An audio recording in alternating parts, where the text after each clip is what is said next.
Muy buenas a todos, ¿cómo estamos, chavales? Estamos aquí en un nuevo vídeo. Hoy vamos a hablar otra vez de El Capital, vamos a hablar otra vez de Marx. Ya sabéis que a mí me gusta mucho y en concreto me gusta muchísimo este texto que voy a analizar hoy en este vídeo.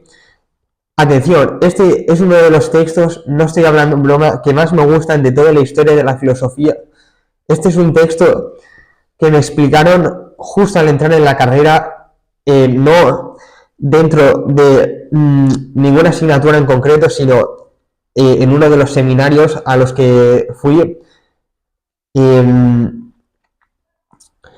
Este es uno de los textos que más me ha impactado incluso personalmente, y cada vez que lo leo me impacta más porque lo veo desde otro punto de vista distinto. Es un texto que ha atravesado mi pensamiento durante estos 3 años que llevo en la carrera de filosofía, y ha atravesado en este sentido todas las distintas interpretaciones que yo he hecho de Marx y en concreto de El Capital. Probablemente la próxima vez que revise este texto pensaré incluso otra cosa distinta, quién sabe. De hecho, lo acabo de volver a leer y he visto unas cosas que antes no había visto. Ya he aprendido cosas nuevas de solo leer este texto otra vez para hacer este vídeo.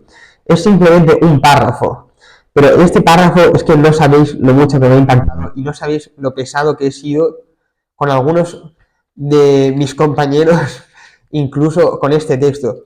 Este texto es el famoso fragmento de la personificación de las categorías económicas de El Capital, del prólogo a la primera edición, escrito por el propio Karl Marx. Voy a leer primero el texto en alemán, ya que tengo la oportunidad de hacerlo, y luego voy a leerlo en castellano, y a continuación comentaré este fragmento. Entonces, vamos a ver. Voy a leerlo primero en alemán para que se vea el original. Creo que siempre es interesante, aunque sea para escuchar la propia sonoridad del texto. Entonces, bueno, disculpadme si me trabo, pero mi alemán no es perfecto ni mucho menos, pero bueno, diría así. Zur Vermeidung möglicher Missverständnisse... Hostia, espérate, empezamos de nuevo. Zur Vermeidung möglicher Missverständnisse ein Wort. Die Gestalten von Kapitalist und Grundeigentümer zeichne ich keineswegs in rosigem Licht, aber es handelt sich hier um die Personen nur, soweit sie die Personifikation ökonomischer Kategorien sind, Träger von bestimmten Klassenverhältnissen und Interessen. Weniger als jeder andere kann mein Standpunkt, der die Entwicklung der ökonomischen Gesellschaftsinformation als einen naturgeschichtlichen Prozess auffasst, den Einzelnen verantwortlich machen für Verhältnisse, deren Geschöpf er sozial bleibt, so sehr er sich auch subjektiv über sie erheben mag. Este es el texto en alemán. A continuación voy a leer la traducción en castellano. Vamos a ver cómo hago esto. Vale. Bueno, lo tengo aquí. 2 palabras para evitar posibles equívocos. No pinto de color de rosa, por cierto, las figuras del capitalista y el terrateniente, pero aquí solo se trata de personas en la medida en que son la personificación de categorías económicas, portadores de determinadas relaciones e intereses de clase.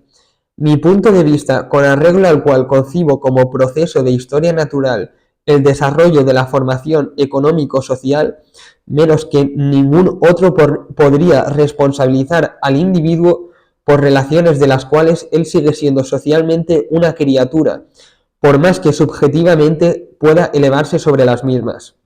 Bien, vamos a explicar este texto. Voy a, voy a explicar en primer lugar lo que pretendo hacer con este vídeo. Adelanto ya que en este texto, a mi juicio, se explica de manera más o menos clara y explícita, aunque siempre podemos revisar este texto como he dicho antes, pero este es uno de los textos más importantes donde Marx, a mi entender, establece una diferencia entre la forma y la materia de la estructura del modo de producción capitalista.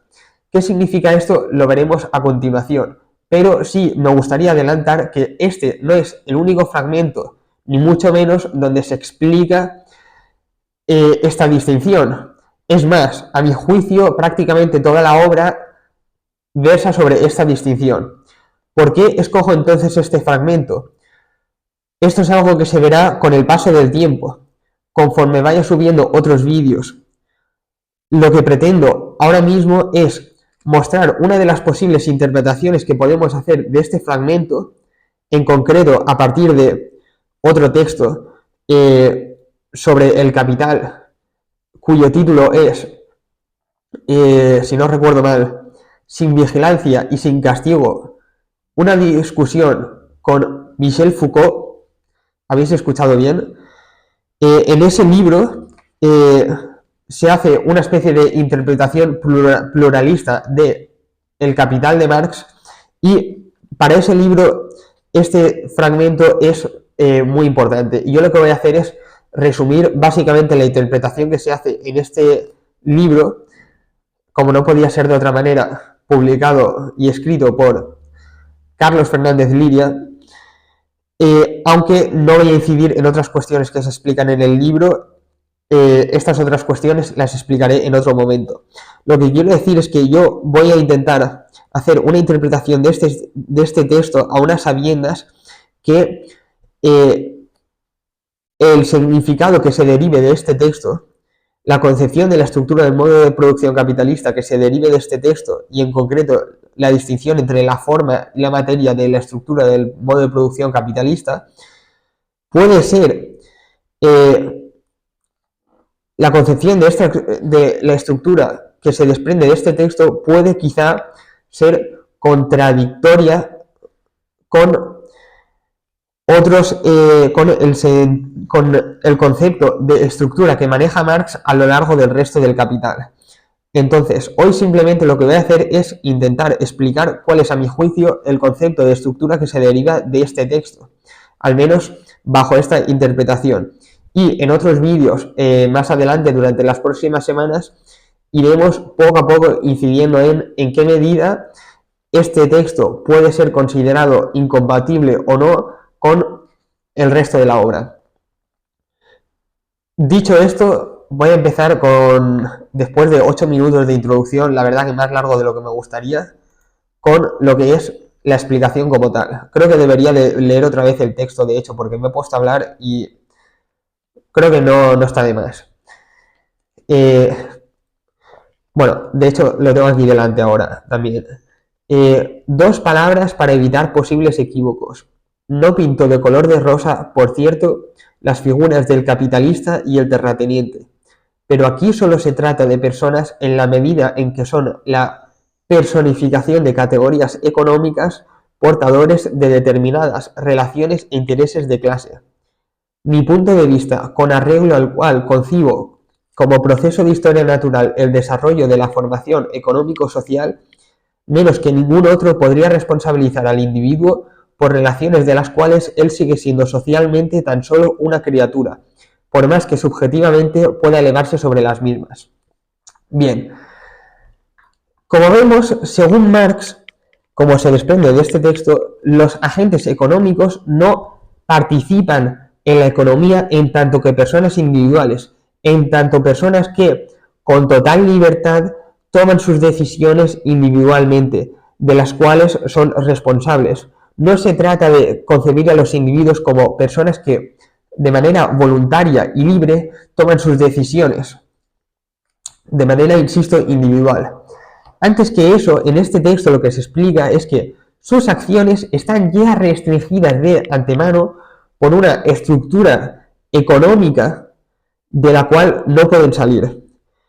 independientemente de que sean conscientes subjetivamente o no de la existencia de esta estructura. Individuos concretos como, no sé, Juan o María, por poner dos ejemplos cualquiera, actúan solo en la medida en que, sin darse cuenta, personifican unas categorías. Y estas categorías son las que determinan el transcurso necesario del modo de producción capitalista. Así, Juan o María son solo la materia, el contenido que adopta esta estructura económica, y las acciones de estos agentes está determinada por su forma, por la forma de esta estructura económica, esto es, por las categorías que determinan el modo de producción capitalista, esto es, las categorías de la crítica de la economía política. La crítica de la economía política es lo que Marx intenta exponer en El Capital. Marx en El Capital, como intenta explicar, como vimos en el anterior vídeo sobre Marx, Michael Heinrich intenta hacer una crítica de las categorías de la economía política, de la economía tal como la concebían otros economistas, por así decirlo, o otros científicos de su época como Smith y Ricardo. Como Marx no solo criticó las posiciones que estas personas adoptaban acerca de cuál es la naturaleza de la economía, sino que criticó los términos con los cuales operaban y con los cuales intentaban dar cuenta de esta economía, criticó en este sentido la propia ciencia económica tal como lo entendían estos autores. Por eso Marx no habla de crítica, vamos a decir, a Adam Smith o crítica a Ricardo, no, habla de la crítica a la economía política, porque está haciendo una crítica a la ciencia de la economía política tal como la concebían estos autores. Está criticando a la disciplina como tal y está, mediante esta crítica, intentando refundar de nuevo esta disciplina. Vale, entonces, dicho esto, volvamos con lo primero que había dicho. Marx, como digo, concibe a los individuos, vamos a repetirlo porque esto es extremadamente importante, no como personas que individualmente, no en tanto que Jordi o Juan toman decisiones voluntarias, sino en tanto que estas personas personifican unas categorías. Y estas categorías son las que conforman la estructura económica, las que conforman el ser del modo de producción capitalista, las que definen al modo de producción capitalista. Ahora bien, os estaréis preguntando, ¿qué significa, qué quiere decir exactamente esto de personificar las categorías económicas? Pues bien, aquí hay una especie de, no sé si decir metáfora o analogía, o que a mi juicio explica de manera bastante sencilla qué significa esto de personificar una categoría. Y esta es la analogía, por así decirlo, del teatro.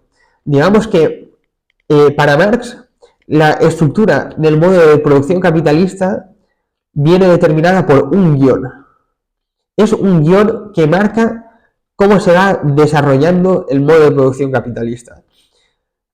Y en este guión hay unos personajes, como en todo teatro, y las personas individuales como Jordi o como Juan, lo que hacen es personificar estos personajes. Es decir, adoptan la posición, adoptan estos personajes en el momento de participar en este teatro, y lo único que pueden hacer es seguir este guión. Y este guión son las categorías de la economía, o sea, del modo de producción capitalista. No pueden salirse del guión. Por mucho que intenten tomar esta decisión o otra, siempre van a tomar decisiones que cuadren con este guión que está ya establecido. Y este guión es precisamente lo que Marx intenta exponer en El Capital. Este guión es precisamente las categorías del modo de producción capitalista, las categorías de, vamos a decir, la crítica de la economía política. Y este guión, que muestra el desarrollo del modo de producción capitalista, muestra cómo este desarrollo además es inevitable. Es decir, no se puede escapar a lo que este guión marca.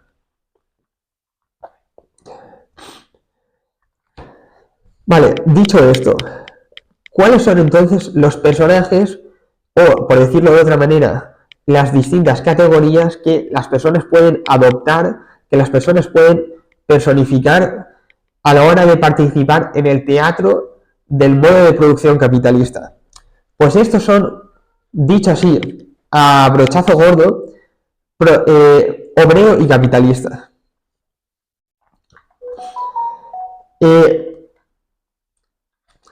Vale, tal como venimos explicando, estas categorías tienen a su vez una forma y una materia. Por ejemplo, cuando hablamos de la categoría de capitalista, hablamos de ese conjunto de, atención, relaciones sociales y actuaciones necesarias, por así decirlo, que convierten a un individuo concreto en capitalista. Son relaciones y actuaciones que, insisto, no dependen de ningún individuo concreto, aunque están constituidas por relaciones sociales. Cuando hablamos de la materia de la categoría capitalista, nos referimos al individuo concreto, o cuando digo materia, digo también contenido, nos referimos al individuo concreto que se ve sujeto a ese entramado de relaciones que forman la categoría de capitalista. En ese sentido, este individuo, pongamos por caso Juan, materializa la categoría, personifica la categoría, le dota de contenido a esta categoría.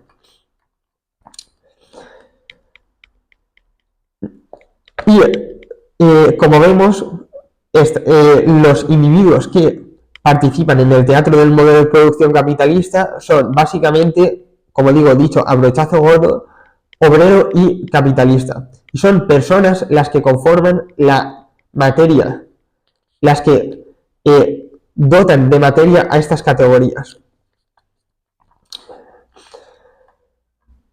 ¿Qué sería si la materia son, o el contenido de estas categorías de capitalista o obrero, son los individuos concretos que personifican estas categorías?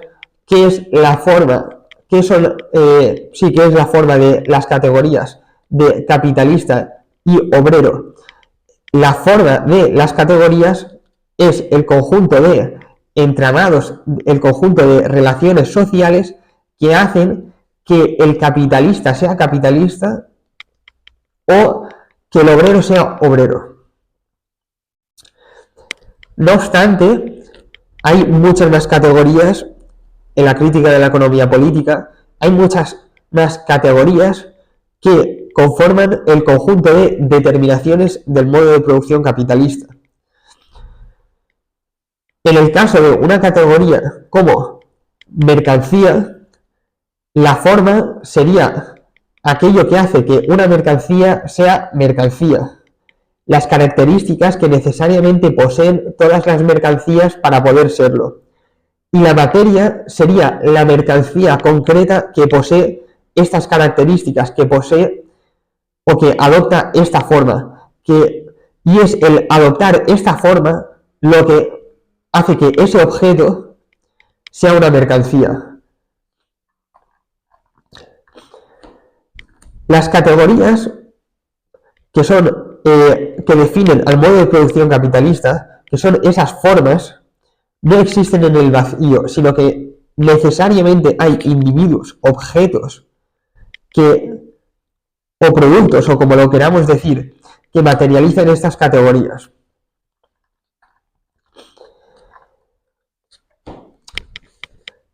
Podemos reformular o analizar la distinción entre materia y forma en términos ahora de necesidad o contingencia, o si se quiere, lo esencial y lo accidental.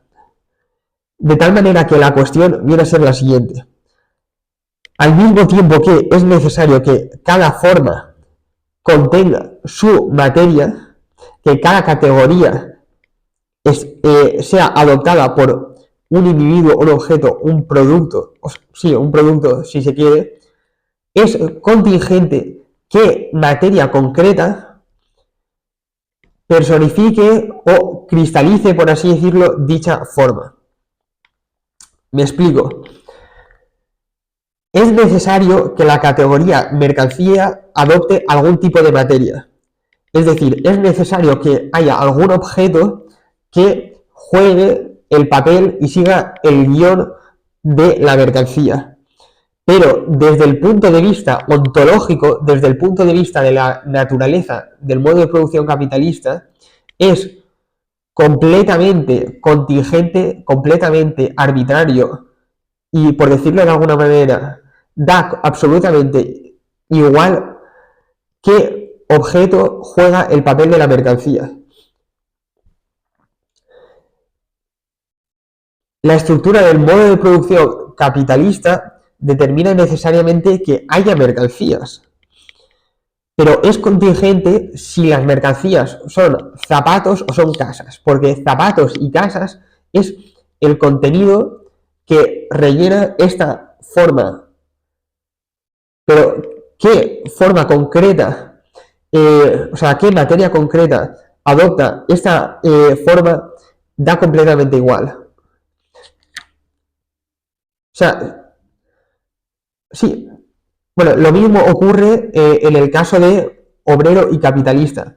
La naturaleza, la esencia del modo de producción capitalista determina que necesariamente haya obreros y haya capitalistas, pero en ningún caso determina qué obreros concretos o qué capitalistas concretos qué personas concretas, qué individuos concretos son obreros o son capitalistas. Al modo de producción capitalista le da absolutamente igual si tú eres un obrero, si tú eres un capitalista, si el obrero es Juan, es Pepe o es Víctor. Le da completamente igual con tal de que haya alguien que personifique esta categoría.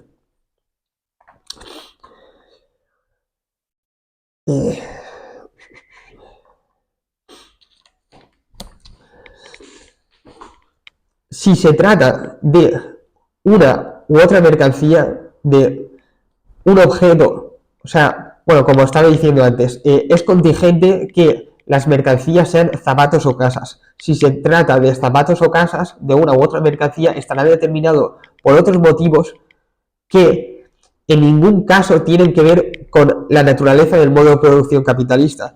Tendrán que ver quizá con motivos culturales, con motivos biológicos, fisiológicos, con la historia de esos individuos concretos o con la razón que sea. Da completamente igual qué razón sea. Esta razón o estos motivos obedecerán, si se quiere, a unas estructuras o a unos motivos completamente distintos que, insisto, son accidentales y no se pueden en ningún caso derivar del modo de producción capitalista. Tú, de la naturaleza del modo de producción capitalista, en ningún caso puedes derivar. Sí, es necesario que haya un contenido concreto que rellene la forma del modo de producción capitalista, que adopte las categorías del modo de producción capitalista o es otro individuo o es otro objeto.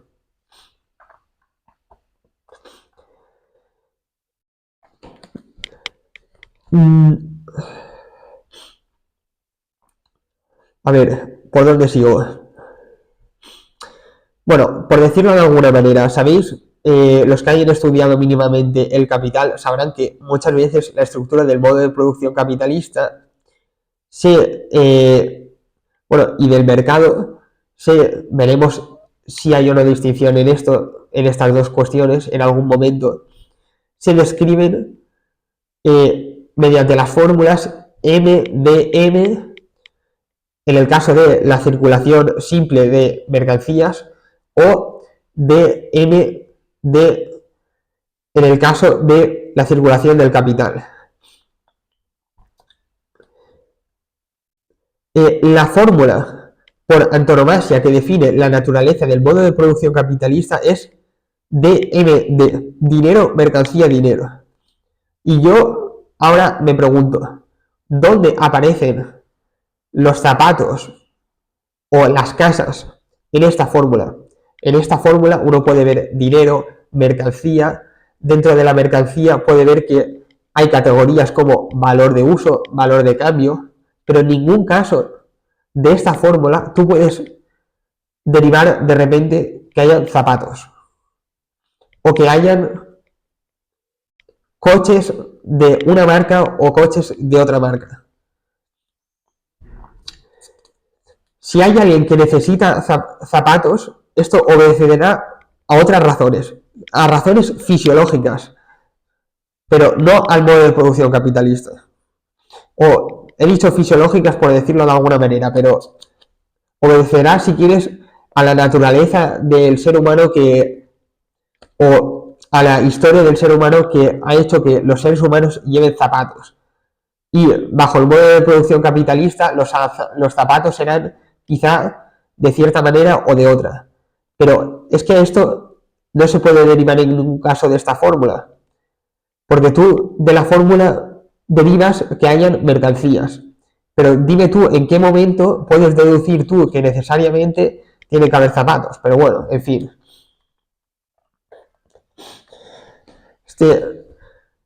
Si, por ejemplo, Juan está aburrido en su habitación y fabrica, por poner un caso completamente aleatorio, una escopeta, esta escopeta es un producto, es un valor de uso, pero no es una mercancía. El hecho de que exista una materia como la escopeta en ningún caso determina que haya una mercancía. Lo que determina que haya una mercancía no es el objeto en sí, sino su forma. Esto es, el hecho de que el objeto se produzca para ser intercambiado en el mercado. Dicho con otras palabras, lo que determina que una escopeta sea mercancía o no es si este objeto, esta materia, o sea, si este objeto conforma la materia una materia que adopta la forma de la mercancía.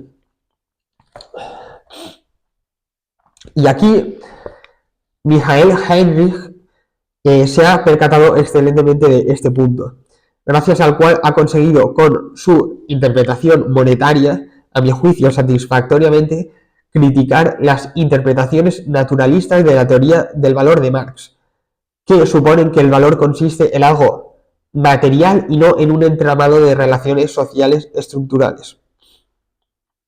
Así, Heinrich, a mi juicio, acierta al criticar a Michael Hart bueno, no sé cómo se pronuncia Michael, si Michael, pero bueno, o Tony Negri, por pensar que con el paso de una sociedad industrial a una sociedad de servicios, la teoría del valor de Marx queda obsoleta. Y lo digo aquí con palabras de Heinrich. Lo relevante es, de hecho, el intercambio, pero no que en este se trate de cosas. También los servicios pueden intercambiarse y convertirse de este modo en mercancías. Entre las cosas materiales y los servicios solo hay una diferencia en cuanto a la materia, pero cuando se trata de mercancías se hace referencia a su forma social, y esta depende de que las cosas y los servicios se intercambien o no. Un servicio, por tanto, puede también constituir la materia de la categoría mercancía, ya que lo que constituye la categoría no es su materia, sino precisamente su forma. Aunque toda categoría necesariamente haya de tener su materia, toda forma ha de necesariamente tener su materia. Como vemos, el error de Hart y Negri consiste en confundir materia y forma, y pensar que de la forma, esto es, de las relaciones sociales que constituyen la estructura del modo de producción capitalista ha de derivarse necesariamente algún tipo de materia concreta. Este error, como trataré de explicar, o como estoy tratando de explicar, es el error de todos los errores, el causante de todos los males. Y a mi juicio, como veremos no en este vídeo, sino en el siguiente, pero ya adelanto la tesis, incluso el propio Marx cayó preso de este error a lo largo y ancho de su vida. De hecho, este error, diría yo incluso, es el error que quizá más ha aquejado al marxismo, por culpa, como veremos más adelante, de Hegel. A los hegelianos o marxistas dialécticos, esto quizá les parecerá extraño, pero les diré que esto es lo que se deriva, o sea, con esto me refiero a la explicación que he hecho antes, pero les diré que esto es lo que se deriva necesariamente del Capital, tal como explica el propio Marx en este texto que he leído, en el texto de la personificación de las categorías económicas. Si a continuación estos hegelianos o marxistas malvados deciden rechazar este texto como inválido o esta interpretación como inválida, si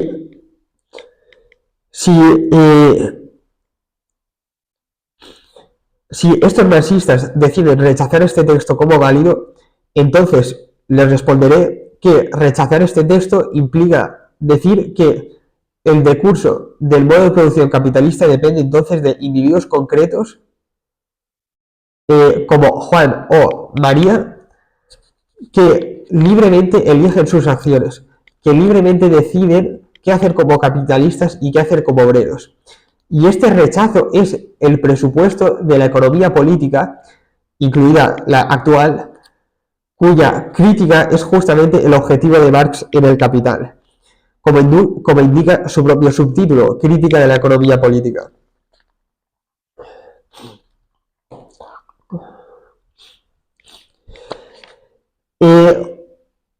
Vamos a indagar en este texto, vamos a seguir indagando y vamos a tematizar de manera rápida un problema del cual se ha hablado de vez en cuando, un problema relacionado con Marx, una crítica, si se quiere, a Marx. Esta crítica se podría formular de la siguiente manera, quizá. Si la familia es tan importante para la reproducción de la fuerza de trabajo, de la cual el capitalista extrae al fin y al cabo su plusvalor, su plusvalía, si lo queréis decir así, ¿por qué Marx no hace un análisis de la familia en El Capital, me refiero? ¿No debería haberlo hecho?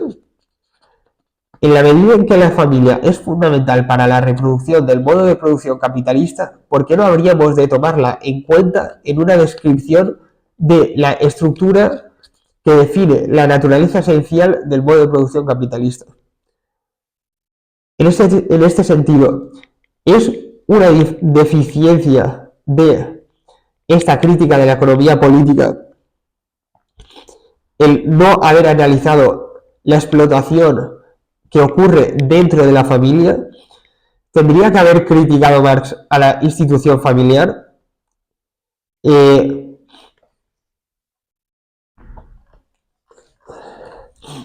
Bueno, a mi juicio, Carlos Fernández Liria ha dado en el clavo, como digo, en el libro este que he mencionado antes. Y voy a leer ahora algunos fragmentos de este libro. Dice así: la disciplina surgió como el cauce absolutamente ajeno al capital, con el que la realidad social entera logró acomodarse a los nuevos lugares de existencia por él determinados, Determinado se refiere por el capital, si queréis, por el modo de producción capitalista y sus estructuras, sus categorías. Aún en el caso de que la represión moderna de la sexualidad infantil dependiera del nuevo contexto capitalista, no se trataría de una necesidad del capital, sino de una necesidad de la familia en sus nuevas condiciones capitalistas de existencia. Cualquier cosa que ocurra dentro de la familia, por poner un caso, o dentro de la casa, no es una necesidad del capital, porque tú en ningún caso puedes derivar el concepto de sexualidad o el concepto de, ¿cómo decirlo? Bueno, sí, el concepto de, sí, de sexualidad o de una familia concreta o de lo que sea, de la estructura necesaria del modo de producción capitalista. No es una necesidad del capital. La necesidad del capital quizá es reproducción de la fuerza de trabajo. Y en este sentido, quizá podemos considerar que reproducción de la fuerza de trabajo es una categoría del modo de producción capitalista. Es una forma del modo de producción capitalista. Pero, ¿qué materia concreta adopta esta forma? En ningún caso se puede derivar de esta forma. Dicho esto, si esta forma es adoptada por un tipo de familia concreta, por un tipo de sexualidad concreta o no, en ningún caso, insisto, se puede derivar de esta forma. Será una necesidad no de la esencia, de la naturaleza del modo de producción capitalista. Será una necesidad de la familia o de la institución social que sea en las condiciones sociales que ha impuesto el modo de producción capitalista. Por mucha represión o disciplina que pueda haber en el seno de la sexualidad, la familia o la prisión, por poner algunos ejemplos, en modo alguno ha de entenderse esta represión como algo que emerge necesariamente de la estructura del modo de producción capitalista. La fórmula general del capital, como dijo Marx, es dmd'. Y por tanto, el capital de Marx es mucho menos variado, por decirlo de esta manera, por decirlo con palabras de Carlos Liria. El capital, como dice la propia fórmula dmd', produce capital. El capital produce capital, y esto es lo único que al modo de producción capitalista le importa. Al modo de producción capitalista no le importa, vuelvo a decir una y otra vez, si se producen ordenadores o si se producen zapatos o si se producen casas, con tal de que se produzca capital. Si se producen ordenadores, zapatos o casas, tendrá que ver con cómo nuestra sociedad se ha tenido que adaptar a las necesidades del modo de producción capitalista, que no son otras que producir capital. Tendrá que ver con cómo la sociedad se ha visto obligada a mantener sus necesidades en el seno del modo de producción capitalista. Lo mismo, por ejemplo, ocurre con la guerra, por poner otro ejemplo. Como dice Carlos Liria, le vuelvo a leer, si una necesidad de la reproducción ampliada del capital aparece como guerra en la historia, no puede ser sino porque otras estructuras por completo ajenas al capital habitan la historia, determinándola por su cuenta en ese resultado. El capital no ha creado la guerra, el capital ha generado un espacio estructural, una necesidad en la que provocar y declarar la guerra es inevitable. El capital no hace la guerra evidentemente la hacen el ejército, los cañones, las leyes, etc. La guerra no es una necesidad del capital, es una necesidad de los hombres cuando están determinados por las necesidades de la producción capitalista.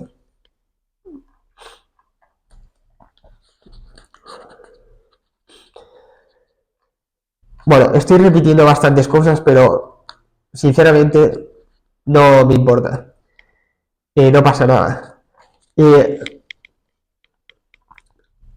La sexualidad, la familia, aunque también las prisiones y la guerra quedan, según esta concepción estructuralista del capital, fuera del objeto de estudio de la crítica de la economía política.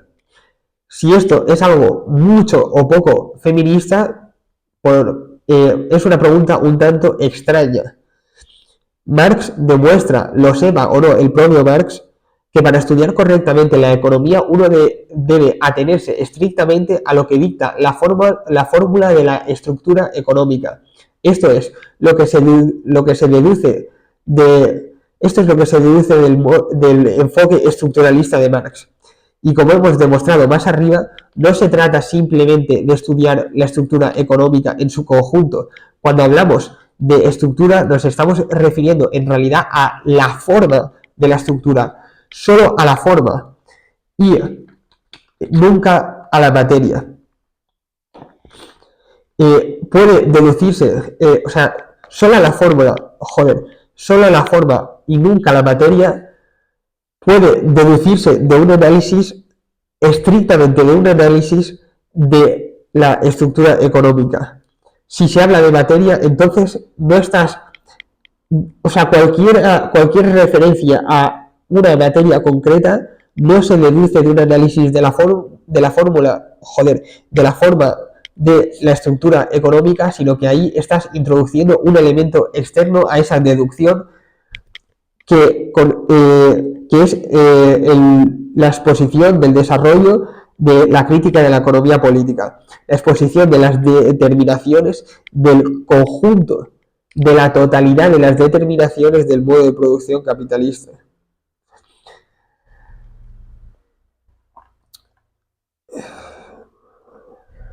Vale.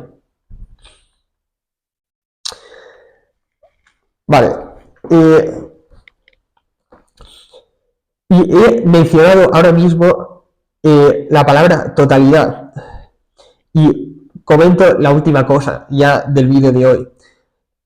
A mi juicio, si nos tomamos en serio este texto, lo que se deduce es una concepción, vamos a decirlo, ontológica pluralista. Y no, vamos a decir, monista, por decirlo de alguna manera, o no una concepción que pueda hablar de una totalidad. Dicho con otras palabras, de la forma, de la estructura, de las categorías del modo de producción capitalista no se puede derivar cómo es el conjunto de la sociedad entera. Sencillamente porque cuando hablamos del resto de cuestiones de la sociedad, estamos ya hablando de qué materia concreta adopta la forma del modo de producción capitalista. Cuando analizamos el modo de producción capitalista, estamos hablando no del conjunto de la sociedad que, si se quiere, será capitalista, sino en concreto, por así decirlo, con una fórmula que siempre me ha hecho gracia, estamos hablando en concreto del capitalismo de la sociedad capitalista. Solamente de lo que hace que esa sociedad sea capitalista. Esta sociedad, en este sentido, o esta realidad, consiste, por tanto, en un conjunto, en una pluralidad de estructuras, y una de ellas es la del modo de producción capitalista. Otra, si se quiere, será a lo mejor las leyes de la física. Otra, si se quiere, serán las leyes de la biología. Pero no se puede deducir, como podrá comprender cualquier persona, que no se puede deducir de las leyes del modo de producción capitalista las leyes de la biología, o no se puede deducir del modo de producción capitalista las leyes del Estado, porque son estructuras diferentes. Y aunque una estructura concreta pueda conformar la materia que adopta la forma de una estructura, de otra estructura, quizá del modo de producción capitalista, en ningún momento puedes deducir qué estructura concreta adopta esa materia concreta, o sea, adopta esa forma del modo de producción capitalista.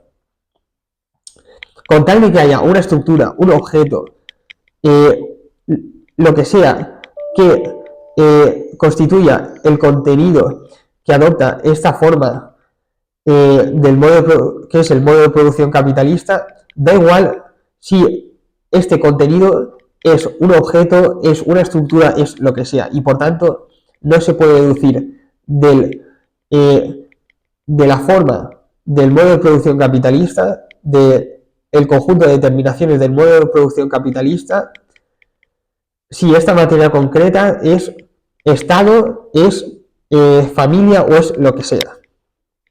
En fin, he acabado insistiendo mucho en lo mismo, prácticamente parece que me he tirado 45 minutos repitiendo lo mismo, pero no pasa nada.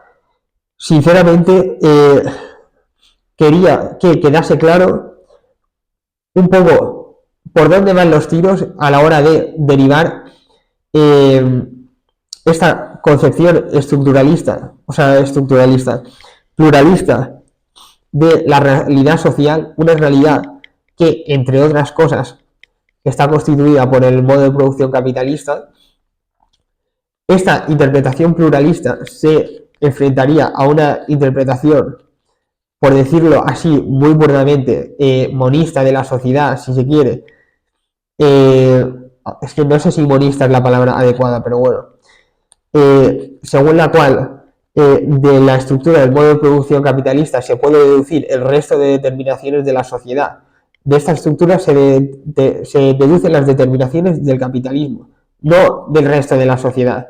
Lo que ocurre en el resto de la sociedad, pues sí, tendrá que explicarse aludiendo a cómo las necesidades del resto de la sociedad se adoptan a unas condiciones impuestas por el modo de producción capitalista, pero lo único que se puede deducir es las condiciones que el modo de producción capitalista impone, pero tú no puedes deducir qué es lo que hace la gente una vez se han impuesto esas condiciones. En fin, acabamos ya con este vídeo. Este vídeo sí que ha sido un poco más largo que el último que subí sobre Michel Foucault. Dentro de 1 o 2 semanas más o menos subiré otro vídeo sobre Marx que seguirá hablando de estos temas. Probablemente en el siguiente vídeo, bueno, probablemente no, 100%, en el siguiente vídeo que subiré sobre Marx hablaré de por qué, a mi juicio, hay razones para pensar que la interpretación que Marx hacía de este texto o la interpretación que Marx hacía del conjunto de El Capital en realidad no tiene absolutamente nada con lo que he contado yo aquí. Al contrario, justamente, de quizá lo que pensaría precisamente Carlos Fernández de Liria. Esto ha sido todo. Espero que os haya gustado el vídeo. Espero que lo hayáis disfrutado. Espero que hagáis una interpretación caritativa de lo que he dicho, aunque ya digo que en realidad lo que diga en cada vídeo se entenderá, solo se puede entender haciendo referencia, por así decirlo, al conjunto de los vídeos que vaya subiendo. Y aunque yo intento que se puedan entender de manera aislada, en realidad, sinceramente pienso que si no lo ves todo en su conjunto, en fin, se me podrá atacar de manera bastante fácil y sencilla, pero no adecuada, por así decirlo, adecuada a lo que yo realmente pienso. Pero bueno, nos vemos en el siguiente vídeo. Darle like, suscribiros y comentar. Y lo dicho, hasta la próxima.